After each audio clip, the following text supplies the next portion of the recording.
بسم اللہ الرحمن الرحیم.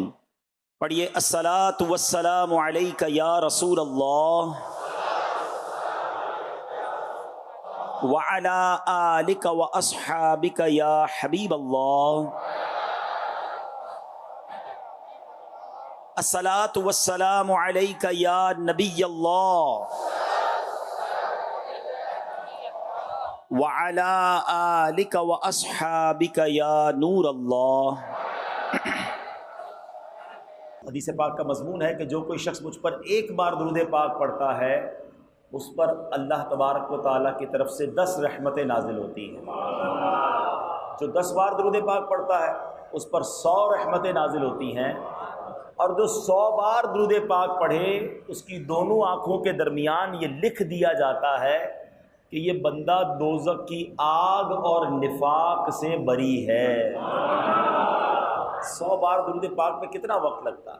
ہم 100 بار 200 بار اللہ توفیق دے تو 313 بار درود پاک پڑھ لیں تو انشاءاللہ برکتیں ہی برکتیں. آپ اپنے کام کاج کے دوران بھی اپنی دکان پر بیٹھے ہیں، مارکیٹ جا رہے ہیں، آ رہے ہیں، موٹر سائیکل پر جا رہے ہیں، گاڑی میں جا رہے ہیں، بس میں جا رہے ہیں، جتنا وقت ہے فضول باتوں کی بجائے اگر درود پاک پڑھ لیا جائے تو انشاءاللہ بہت ساری برکتیں حاصل ہوں گی. آئیے مل کر محبت کے ساتھ بآواز بلند درود پاک پڑھ لیں. صلو علی الحبیب صلی اللہ تعالی علی محمد. میرے آقا مدینے والے مصطفیٰ صلی اللہ علیہ وسلم کو جو غذائیں پسند تھیں، نبی پاک جو کھانا پینا پسند فرمایا کرتے تھے، میں کچھ اس کا پہلے ذکر کرتا ہوں کہ پیارے آقا علیہ السلام جو کی موٹی موٹی روٹیاں اکثر غذا میں استعمال فرماتے، اور سالنوں میں گوشت، سرکہ، شہد، روغن زیتون اور کدو میرے آقا علیہ السلام کو خصوصیت کے ساتھ پسند تھا. گوشت میں اگر کدو پڑا ہوا ہوتا تو نبی پاک علیہ السلام اس میں سے کدو شریف کو تلاش کر کر کے کھایا کرتے تھے. آپ علیہ السلام نے کس کس جانور کا گوشت کھایا، یا وہ جو کتابوں میں ملتا ہے، آپ نے بکری کا، دمبے کا، بھیڑ کا، اونٹ کا، اسی طرح خرگوش، مرغ، بٹیر اور مچھلی کا گوشت کھایا. اسی طرح کھجور اور ستو بھی نبی پاک بکثرت تناول فرماتے تھے. تربوز کو کھجور کے ساتھ ملا کر یا کھجور کو ککڑی کے ساتھ ملا کر روٹی کے ساتھ بھی کھجور کبھی کبھی نبی پاک تناول فرمایا کرتے. انگور، انار وغیرہ پھل فروٹ بھی نبی پاک سے کھانا ثابت ہے. پینے میں مشروب میں کیا پسند تھا؟ نبی پاک کو ٹھنڈا پانی بہت مرغوب تھا. دودھ بھی کبھی ملا کر اور کبھی خالص دودھ نوش فرماتے تھے. کبھی کشمش اور کھجور پانی میں ملا کر اس کا رس پیتے، اور جو کچھ میرے آقا پیتے تھے وہ 3 سانس میں پیا کرتے تھے. اچھا، نبی پاک نے کبھی ٹیبل پر کھانا تناول نہیں فرمایا، کپڑے یا چمڑے کے دسترخوان پر کھانا کھایا، اور صرف انگلیوں سے کھانا تناول فرماتے. چمچہ یا چھری وغیرہ، کانٹا وغیرہ پسند نہیں فرماتے تھے. ہاں، جب ابلا ہوا گوشت ہوتا تھا تو کبھی کبھی چھری سے کاٹ کر نبی پاک سے وہ کھانا ثابت ہے. سبحان اللہ. آپ وہ کاروبار کرتے ہیں یا وہ چیز آپ فروخت کرتے ہیں کہ جس کو نبی پاک علیہ السلام سے کھانا بھی ثابت ہے، تو سبحان اللہ. اللہ پاک سے میری دعا ہے اللہ پاک آپ سب کے رزق حلال میں برکت عطا فرمائے، رزق حرام سے ہم سب کو محفوظ فرمائے. آج میں انشاءاللہ آپ کے سامنے 2 سے 3 حدیثیں بیان کرنے آیا ہوں. میرے آقا علیہ السلام نے مختلف مقامات پر 2 قسم کی حدیثیں بیان کی ہیں. بڑی یونیک اور بڑی نرالی حدیثیں ہیں. ایک نبی پاک نے یہ فرمایا کہ تم میں بہترین وہ ہے، بیسٹ امنگسٹ یو، تم میں بہترین وہ ہے، اور اس میں کئی باتیں فرمائیں.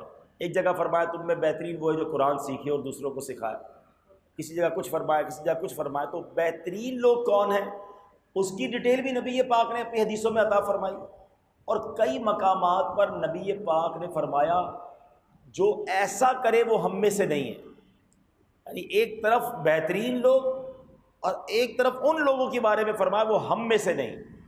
تو میں 2 حدیثیں انشاءاللہ بہترین لوگوں کے حوالے سے، 1 یا 2 حدیثیں، اور 1 یا 2 حدیثیں ان لوگوں کے بارے میں کہ جن کے بارے میں نبی پاک نے فرمایا وہ ہم میں سے نہیں.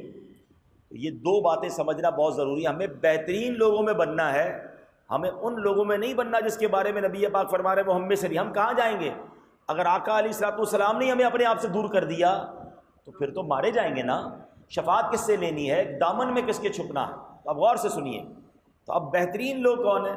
سبحان اللہ، رسول بے مثال بی بی آمنہ کے لال صلی اللہ تعالیٰ علیہ وسلم کا فرمان عالی شان ہے، آگاہ رہو لوگوں میں بعض وہ ہیں جن کو دیر سے غصہ آتا ہے اور جلدی ختم ہو جاتا ہے. نبی پاک نے 3-4 کیٹیگریز بیان کی، غور سے سننا. پہلی کیا فرمایا؟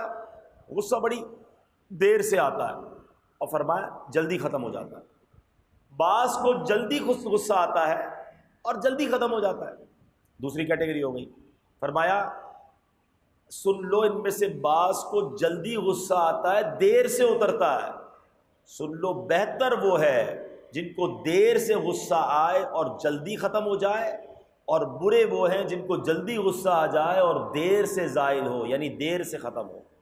تو بہترین کون ہے؟ دیر سے غصہ آئے، بولے تو غصہ آتا نہ ہو، اگر آ جائے تو فوراً ختم بھی ہو جائے. تو دل میں پال کے رکھنا، دیر تک غصے میں رہنا، لڑائی جھگڑا جاری رکھنا، دشمنیاں پال کے رکھنا، فرمایا وہ اچھے لوگ نہیں ہیں. اب سنیے پیارے اسلامی بھائیوں، ہمیں پتہ چلا کہ بہتر کون ہے؟ جس کو دیر سے غصہ آئے اور جلدی اتر جائے. اور یہ غصے کی تباہ کاریاں بڑی خطرناک ہیں. بڑی شان والے مولا، سبز گنبد والے آقا صلی اللہ تعالیٰ علیہ وسلم نے فرمایا جہنم کا ایک دروازہ ہے جس سے وہی لوگ داخل ہوں گے جن کا غصہ اللہ پاک کی نافرمانی کے بعد ہی ٹھنڈا ہوتا ہے.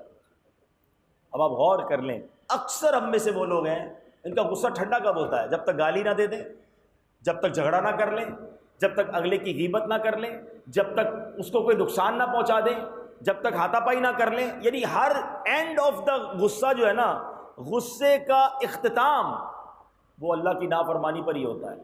اور آقا نے کیا فرمایا کہ جہنم کا ایک دروازہ ہے جس سے وہی لوگ داخل ہوں گے کہ جن کا غصہ اللہ پاک کی نافرمانی کے بعد ہی ٹھنڈا ہوتا ہے. اب آپ غور کر لیں. اب آپ کہیں یار اس نے مجھے برا بلا کہا میں کیوں نہیں کہوں، اس نے بدتمیزی کی میں اس کو جواب کیوں نہ دوں، اس نے ہاتھ اٹھایا میں اس کا ہاتھ نہ توڑ دوں. تو پھر فرق کیا رہا میرے اور اس کے اندر؟ غصہ نہ آئے یہ پاسبل نہیں، ہم انسان ہیں، ہمیں غصہ آئے گا. اب ہم نے کرنا کیا ہے اس کے مقابلے میں کہ ہمیں غصے پر قابو رکھنا ہے، گناہ نہیں کرنا. غصے کا اختتام اچھا بھی ہو سکتا ہے. آپ کو کسی پر غصہ آیا، ایک طریقہ تو یہ گالی دے دیں، ایک طریقہ تو یہ مار کٹائی کریں، اور ایک طریقہ یہ اللہ کی رضا کے لیے معاف کر دیں. ہائے ہائے، اختتام کتنا خوبصورت ہو گیا. حدیث پاک میں آتا ہے نبی پاک علیہ الصلوۃ والسلام فرماتے پہلوان وہ نہیں جو غصے کے وقت کسی کو پچھاڑ دے، پہلوان وہ ہے جو غصے کے وقت اپنے آپ پر قابو رکھے. کمال یہ کمال نہیں ہے کہ آپ نے کسی کو پچھاڑ دیا، کسی کو برا بھلا کیا، زخمی کر دیا. یہ تو آسان ہے، غصہ آیا بدلہ لے لیا، اپنے آپ پر قابو پانا. ہم تو اس نبی کے امتی ہیں کہ جس کے بارے میں بچپن سے نعتیں سن رہے ہیں، سلام اس پر کہ جس نے خون کے پیاسوں کو قبائیں دی، دشمن آ جائے تو چادر بھی بچھا دیتے. نعتیں بڑی زور سے سنتے ہیں. ہم نے تو گالی سن کے کبھی دعا نہیں دی، ہم نے تو ایک گالی سنی 7 گالیاں دی ہیں، ہم نے تو ایک جملہ سنا اس کا منہ توڑ کے رکھ دیا. تو کس نبی کے امتی ہو بھائی؟ نبی پاک تو جان کے دشمن کو معاف کر دے. تم مسلمان بھائی سے غلطی ہو جائے تو معاف کرنے کے لیے تیار نہیں ہو. ٹریفک میں اگر کوئی غلطی سے ہماری گاڑی کو ٹچ کر دے، اوورٹیک کر لے، ہو گئی غلطی یار، نہیں میں بتاؤں گا اس کو، نہیں میرے پیارے سے. اچھا پھر بعض اوقات جو ہے نا، جب کسی کو بندہ کہے نا یار یہ لڑائی جھگڑا غصہ نہ کیا کرو، تو پھر جواب پتہ کیا دیتے ہیں؟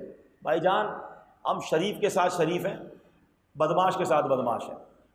ارے بھائی تمہارے اندر کون سا بٹن لگا ہوا ہے کہ جب شریف سامنے آتا ہے تم شریف ہو جاتے ہو، بدماش آتا ہے تو بدماش ہو جاتے ہو؟